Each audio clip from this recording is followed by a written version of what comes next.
So this will be a tutorial on just working through Altium Designer, um, and just kind of getting your feet wet here. So this is gonna be geared specifically towards those students in the College of Engineering at Texas A&M University. Um, Now this will be largely applicable to anyone watching this, but there's a few things that may differ just because of that factor. So keep that in mind. Mainly licensing stuff. So we're going to start from the very beginning. You can go to this URL here and download Altium Designer onto your own computer. A&M does allow you, or at least in the ETID department, they do allow you to have Altium on your own computer. So you'll just download this guy and run the exe and do the install just like you would anything else. This can only be done on Windows. I'm actually running a boot camped Mac right now on Windows 10. That seems to work fine, but there is no Mac option for Altium. Okay, so I'm going to assume you are capable of doing that. And again, that's altium.com/products/downloads. You want Altium Designer. And of course, latest version is fine. And you do need to go into Altium, set up an account for yourself using your TAMU email. Okay, and then I'm assuming here that you've already talked with your administrator and gotten them to request an Altium license for you.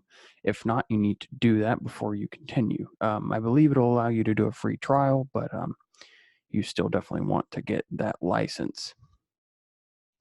So up here I have my account, and I'm going to go to, this is after launching Altium, I'm going to go to licenses.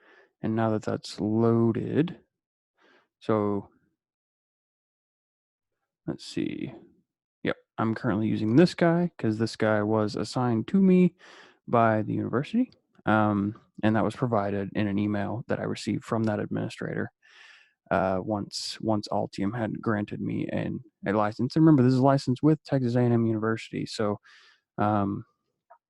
just keep that in mind. It's usually 1 year worth of licensing. So just make sure you could go on here and take somebody else's license. Don't do that. Make sure you're using the license assigned to you. And if anyone tries to use your license, you can actually, well,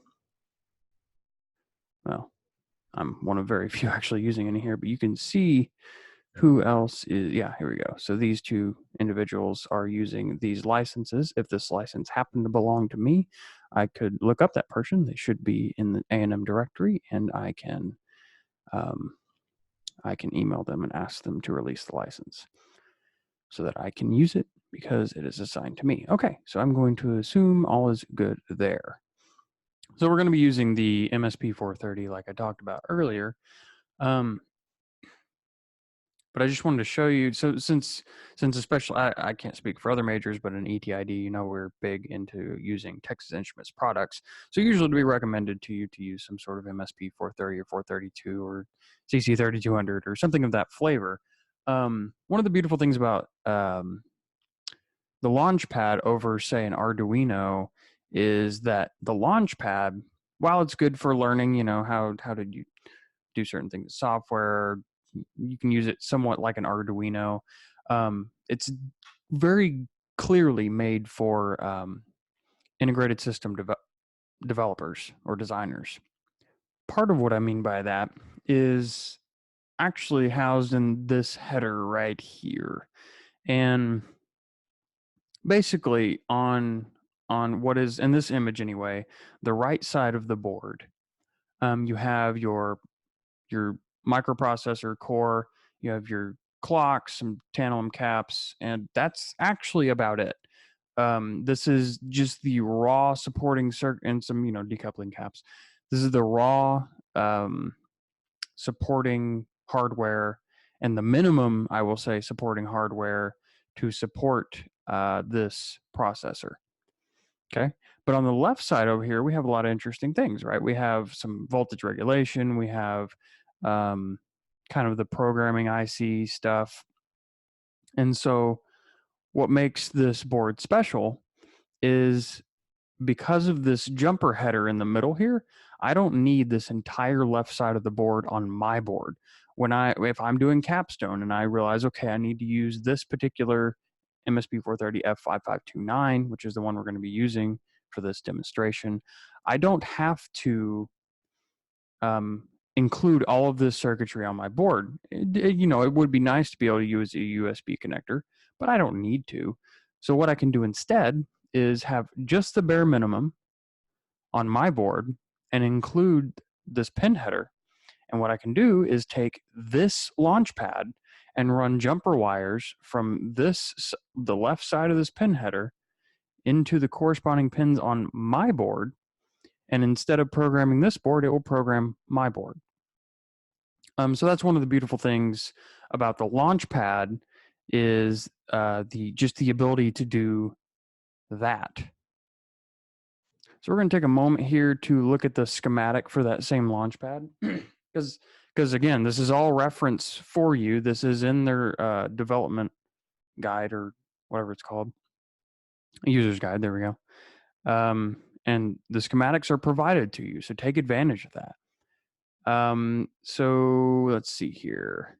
So there's that header we were looking at. Okay. And anytime it talks about easy FET, it's talking about that left side of the board. These are the launch pad or the booster pack. They call them headers. And this is all the stuff we don't care about down here. This is the programming stuff, the voltage regulation stuff. We're going to do our own voltage regulation. So I don't care about any of this. All I care about are what signals are here, because I need to make sure I route those correctly. I might throw these in there just for fun, but that's just if I want to. The important stuff is actually up here. And so here I've loaded up the data sheet for that same chip. When you see, so looking, because there's different footprints for the different chips, right? Of course, they can't have just one. So we have various different things we're going to have to look at. We'll make the footprints for these in a little bit, but I just wanted to take a second to look at them.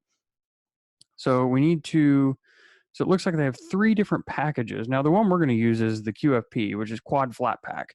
That's the typical, kind you can see. That's the only kind that you're probably good enough to solder. And that's an important thing to think about when you're designing these boards is if you have to populate it, you need to think about what your capabilities are. Because I don't know about you, but I am not good enough to solder a ball grid array or BGA, which is, as the name implies, it's a grid of balls on the bottom of the chip that you can't see, and you just have to hope that during reflow that you don't short anything. Or we're still in the BGA, or this kind. I don't remember off the top of my head what this name stands for, but basically it's a leadless chip. So you can access the pins from the side. So you could probably solder this one with the right microscope and that kind of setup. But I still wouldn't recommend it. For generally, if you can, there may be good reasons not to, but I would say generally stick with the flat pack. Okay. That's the kind you're used to, that has a nice lead off the side. These are important things to think about. You need to be thinking about, how am I going to put this thing together? Who's putting this thing together? If it's not me, do I want to be able to troubleshoot? I can't, unless I want to break out every single pin on a ball grid array, I'm not going to be able to troubleshoot that chip very easily. So with this one, I have access to every single pin. I can put an oscilloscope probe on it, and I can work with that. So we're gonna start actually with this. I'm not real sure how I'm going to do this. I might have to split the screen here, but basically what we're going to do is we're going to go into our library and recreate this footprint. Let's see, is it just one page of information? It looks like it is. Okay, great. So we just have to look at one page. So that's helpful.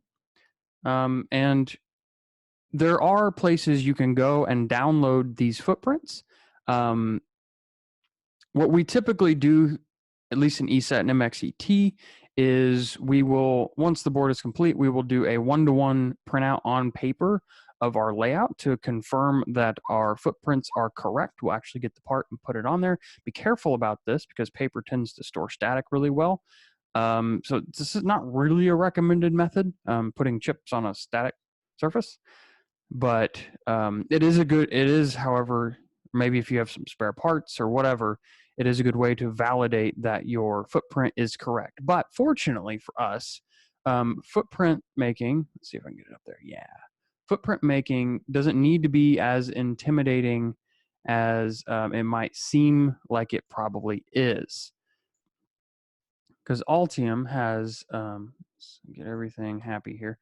Altium has some pretty cool features. So we're actually going to start, let's open this. And I'm going to scroll over down here to PCB library, and I'm going to hit add. And I'm going to go to tools, and then IPC compliant footprint wizard. Okay. And like I mentioned earlier, this is a quad flat pack. So we want this. Now I'm going to go through a few of these real quick because I'm not going to waste your time building every single component I'm going to use. I'm going to do a lot of that off video. Some of them I already have done. So we're going to go through these real quick and talk about which ones you're actually going to use. Let's see. So some of these are pretty self-explanatory. There are the surface mount capacitors, so that's pretty useful. Let's see here. This one I've only used once, so you probably won't see that too often. You need to think, and we'll get to, once we do the voltage regulator, I'm going to show you an example of when I'm going to intentionally choose a footprint because I know I can solder it. Chip components. Okay, we need to know about these. A lot of things are chip components. Resistors, most surface mount capacitors, diodes, yeah, like LEDs. The inductors I use are chip components. Basically anything with two rectangular pads are going to be chip components. And we're going to, once we get into this, you'll see how like it doesn't have to look exactly like this. You can modify it to do, basically the key here is put exactly what the data sheet says into this wizard and you should be fine. And this isn't, don't be intimidated by this process. It sounds tedious, it sounds boring, but really it's not too bad once you know what parts you want to use. And we're doing all this ahead of time. You would probably want to think about what your schematic is and draw it out first, at least to get an idea of the parts you need. But some of these you're going to need no matter what. You're going to need, in fact, the first thing you should do is go look up some resistors and capacitors and make your footprint components for all those. You're going to need all of them. So make components for the 0603, both resistor and capacitor. Make one for 0603 LEDs. If you don't think you can solder 0603, go for 0805. Typically, those two will probably be fine. If you need higher power, go to 1206. Let's see here. Quad flat pack or ceramic quad. Okay. Really do anything with gold wing. D-pack. Okay, so a higher power transistor. You might be using that. Typically won't use leadless. We looked at leadless a second ago. LGA. Avoid where possible. Configuring these is really difficult. Some of the sensors you might come across are LGA. If you can't avoid them, you should try to. If not, these are the kind of footprints you should just try to find from the manufacturer. They're a bit complicated. I would avoid those where possible. Okay.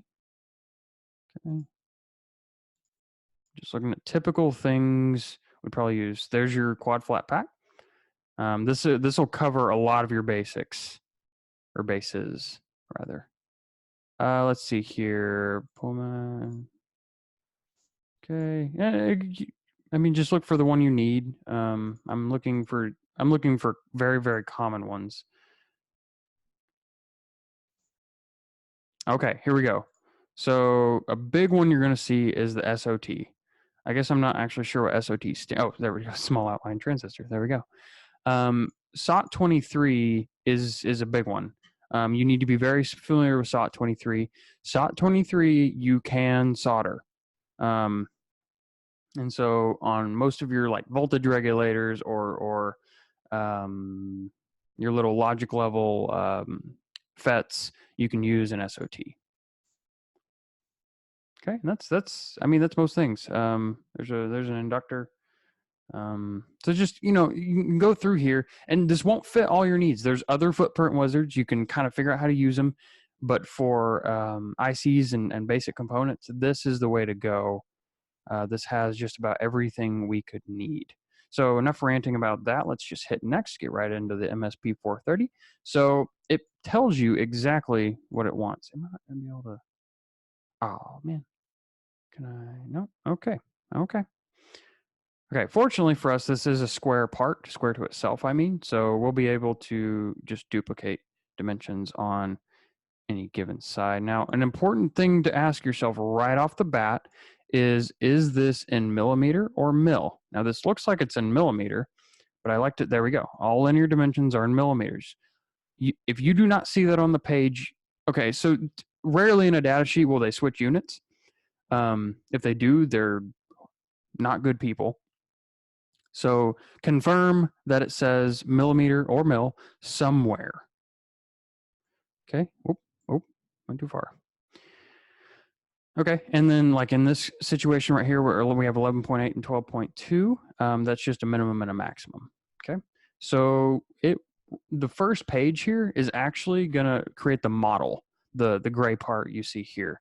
So this is less vital to get right, but you should still get it right. Pin 1 location, make sure. So we have a pin 1 location on the corner. If I selected center of E, let's see, would it move? Yeah.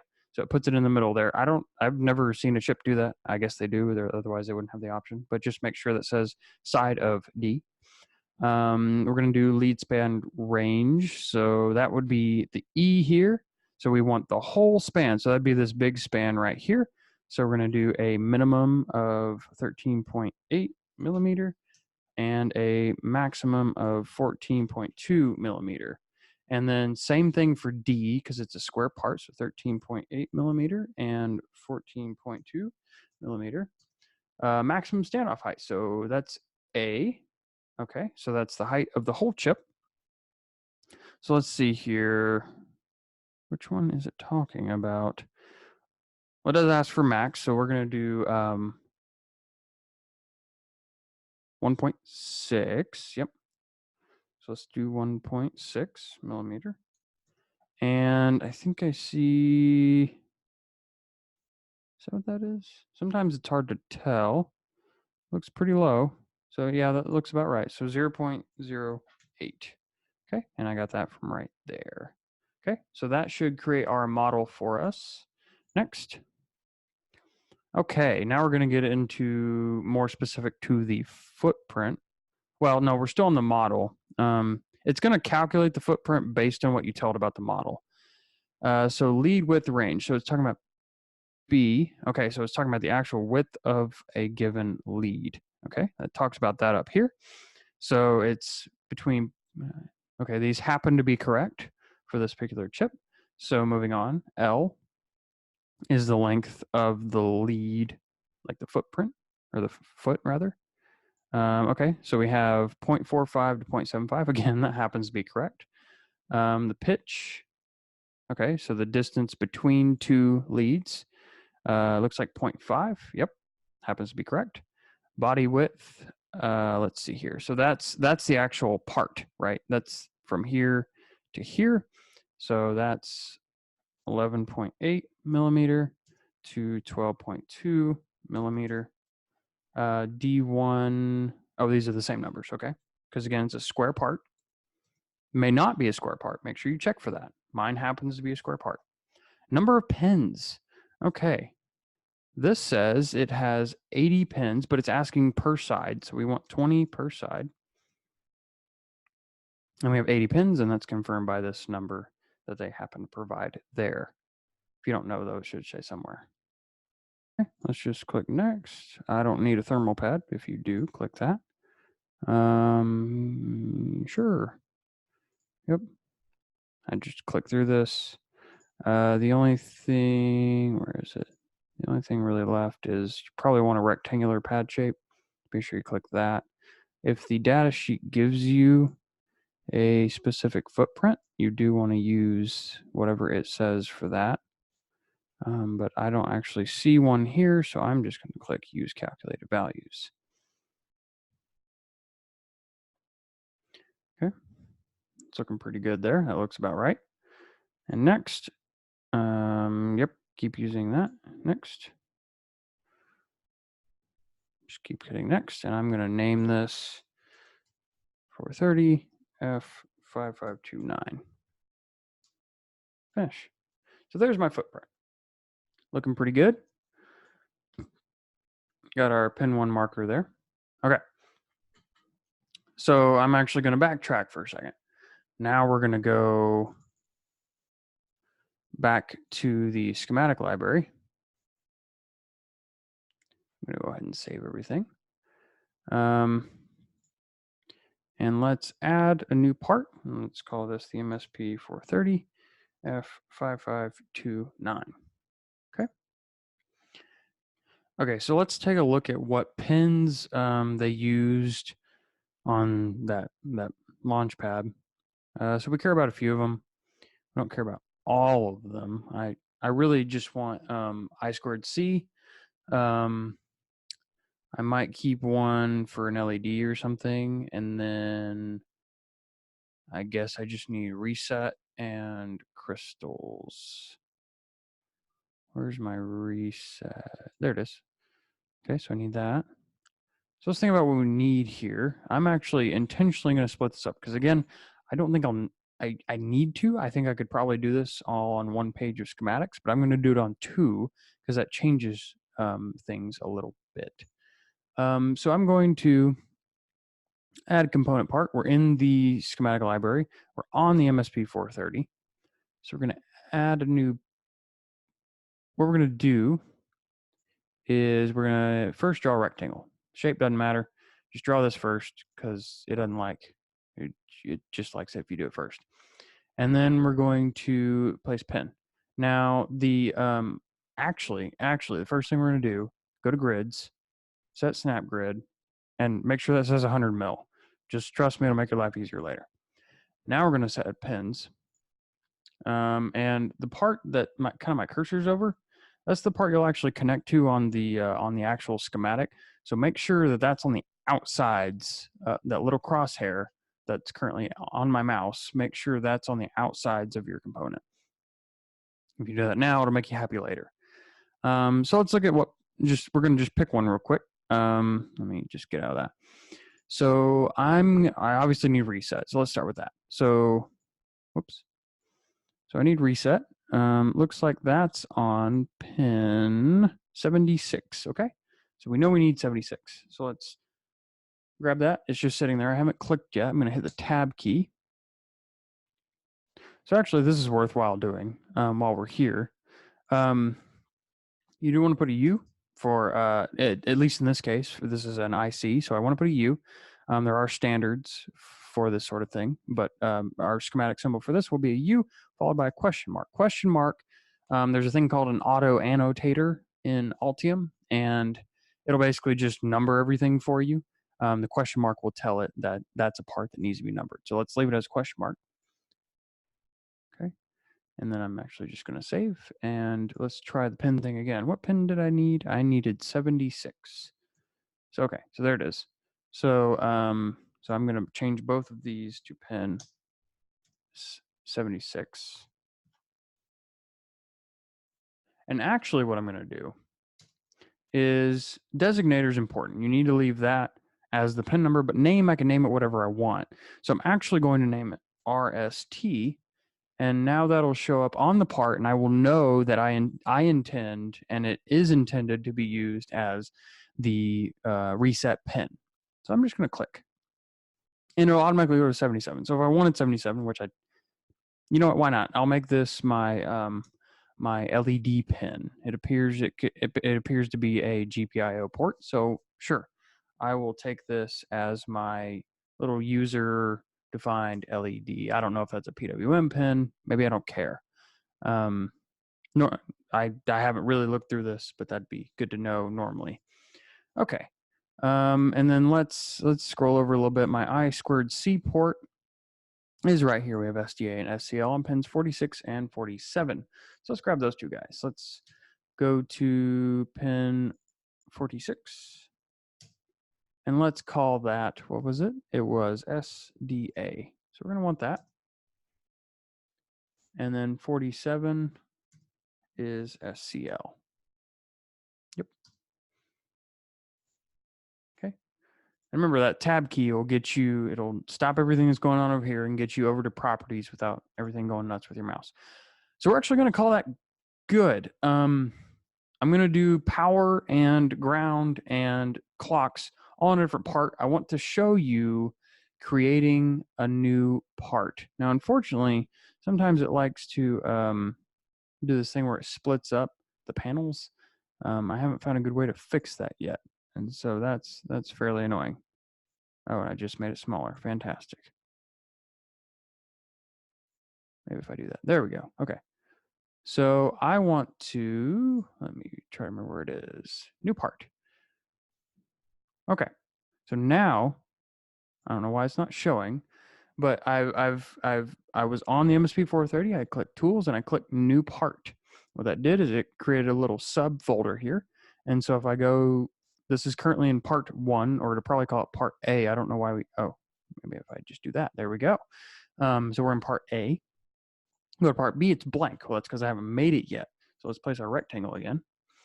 And now I'm going to go through and look at my oscillators and all my power. So there's a crystal right there. Okay, and that's going in, oh, that's actually sharing 2 pins. Let's see, that's going into 12 and 13. Okay, so we'll just lay that down real quick. Actually, if you click the space bar, it'll flip stuff. So I'm going to go over here now. So pin 12. And I'm going to name that X in, just like it does. And pin 13 would be X out. And then let's see, what else do we need here? I'll get to power in a second. I think there was another crystal. Where did it go? There it is. And it seems to also be on 2 pins. We have X2 in, XT2 in, and XT2 out. So let's grab those. And those are on, which pins are those on? 69 and 70, okay? 69. 69 is XT2 in, and 70 is that but out. Okay. And now you can, of course, resize that box. Okay. I think that's actually all we're going to use with the exception of power. Now, for power, you do need to go through and find every single power pin. This is important. So we're actually going to start at pin 1 and go through it. And anything they have tied to power, I'm also going to tie to power. Now, it looks like they want to call AVCC as 3.3 volts and AVSS as ground. Is that consistent? It is. So there's VSS going to ground, VCC going to power. They do have a 5 volt for VBus. Well, let's check on that. Let's go in here and we'll do Control F and let's do VBus. So USB LDO input, low dropout regulator. And so that means since we're not going to use USB, we don't care. Great. Let's just keep looking just to validate that. Voltage applied to any pin, excluding, so we know it's unique.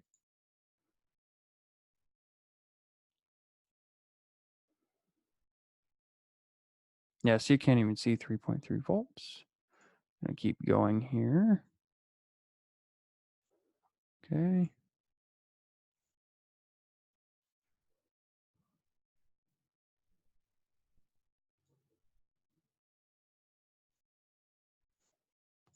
And this is boring, right? But it's important to check these things. We can't just assume that things work like we just think they work. Okay, but based on what I've seen in the dash sheet there, I'm fairly confident that that is something we do not need for our purposes. And if it is, well, fortunately, this board doesn't actually have to be functional. Oh, I almost forgot something very important. We need the rest of the JTAG or the programming header. I'll get to that in just a second. Let's finish out doing power like what we were discussing. Okay, so I know we're going to start with power. So I know I need pin 18 there. So we're just going to call that VCC. That'll be pin 18.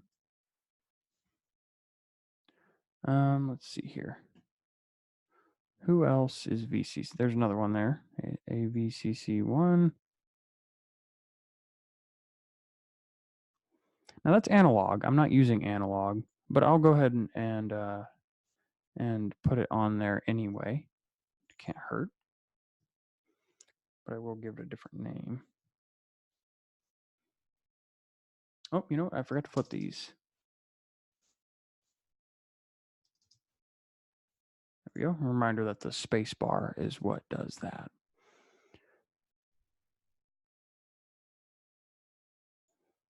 I'm really just kind of looking through, seeing anything directly connected to 3.3 volts. There aren't too many power pins on this chip, actually, surprisingly. There's another one there on pin 50.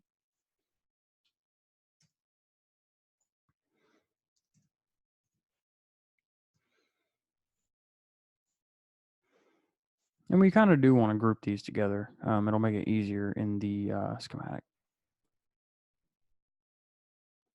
Okay, I guess that's it. Wow, granted it is only an 80-pin chip, but still.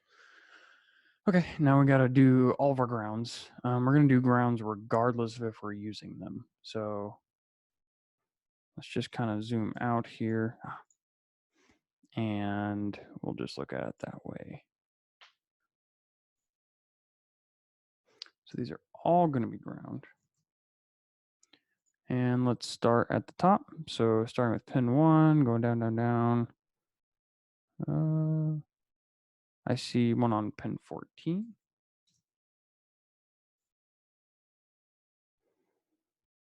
I see one on pin 19. Oops, dang it.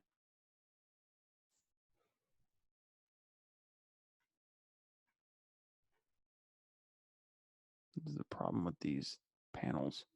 There we go, 19. Where else? I see one on pin 49.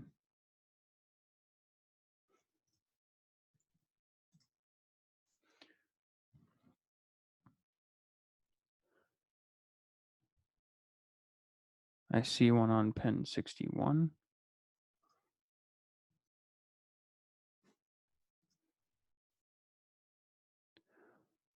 Where else? Is that one there? This is USB stuff. I got 61. These are USB stuff. Okay.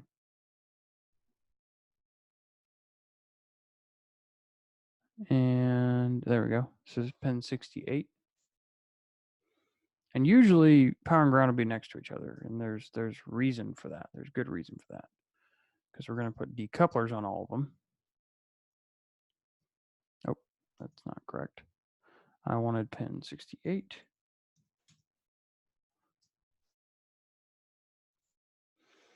Anybody else? I don't think so. Okay, great. And lastly, we're just going to put in all those pins we needed for that breakout. So like there's TST, we need that. I should actually put that on the first part, shouldn't I? That would make more sense. Part A, so we'll go back to here.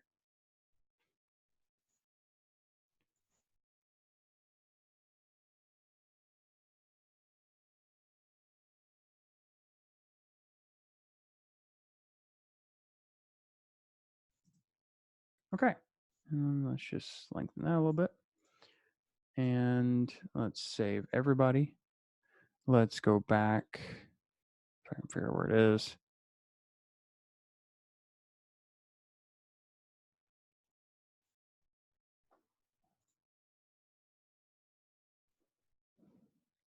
And we've just saved everything. Let's right click, let's compile.